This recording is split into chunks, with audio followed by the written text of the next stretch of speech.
Greetings, my name is Chamomile and this is an exploration of the entire galaxy sector by sector. Today, we're looking at the Kastolar Sector in 12th Cerulean Spear Command. Partly. This one's actually split between 12th Cerulean Spear and 13th Iron Lance, but I've decided to group it with the Cerulean Spear because it's in the Kashyyyk region, the other sectors of which are entirely in 12th Cerulean Spear, and also Iron Lance is big enough already. Kastolar is the first sector I've looked at that has not one but two planets with Senate representation. Chalacta is a human colony world with a population in the tens of millions run by a mystical order called the Chalactan Adepts, headquartered in the Temple of Illumination. There are some reports that the Chalactans are a near-human species, but more reliable sources say they're human and the near-human claim doesn't add up. They clearly look human, and the Kastolar sector in general, and Chalacta in particular, aren't old enough for evolution to have had a huge effect on them, without serious pressures. This planet was discovered in the early Republic era, but evolution doesn't get anything done without at least 50,000 years to work under normal circumstances, and while that can be accelerated under the right pressures, Chalacta is not the kind of planet that will absolutely kill everyone who doesn't have a specific trait.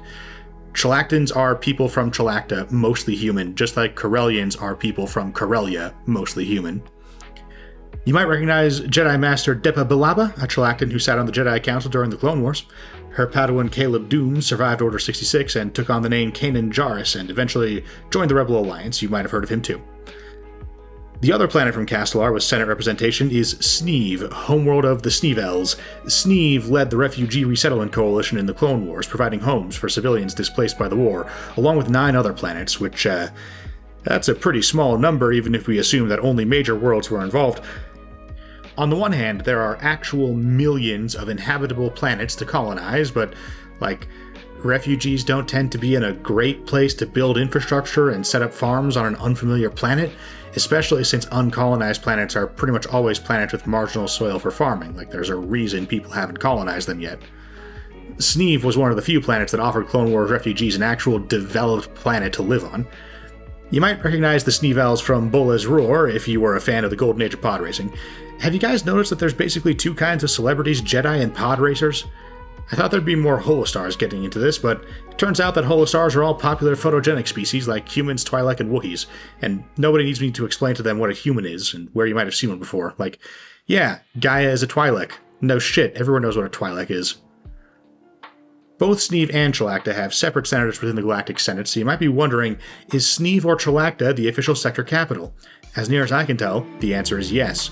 The Republic gave 2 senators to Kastolar Sector to accommodate the Chalactans, but the Geonosians can go fuck themselves. No wonder they joined the Confederacy.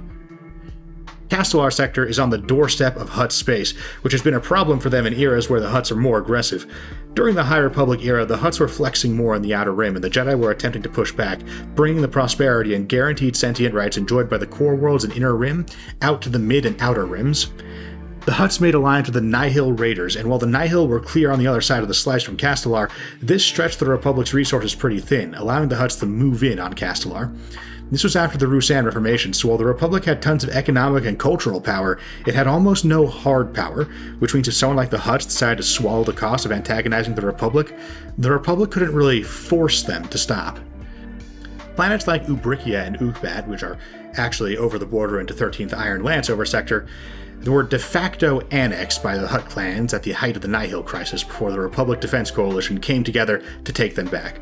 The Republic Defense Coalition was, as the name implies, not a central military, but a coalition of several planetary militaries from different Republic sectors.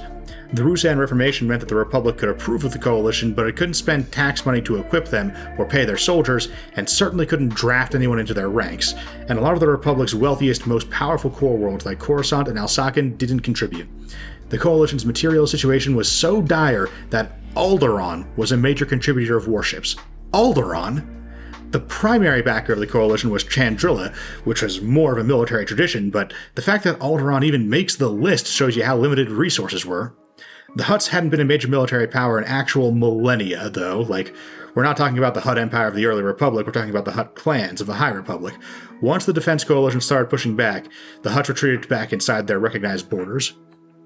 The Jedi's High Republic era push to help the Outer Rim, including Kastolar Sector, which, though technically in the Mid-Rim, has Outer Rim vibes thanks to the proximity of Hutt space, also led to the restoration of Quen, a world despoiled by heavy mining by the time of the High Republic. The 200-year anniversary of the project was attacked by a coalition of local gangs hoping to take over the planet, which was just the worst plan.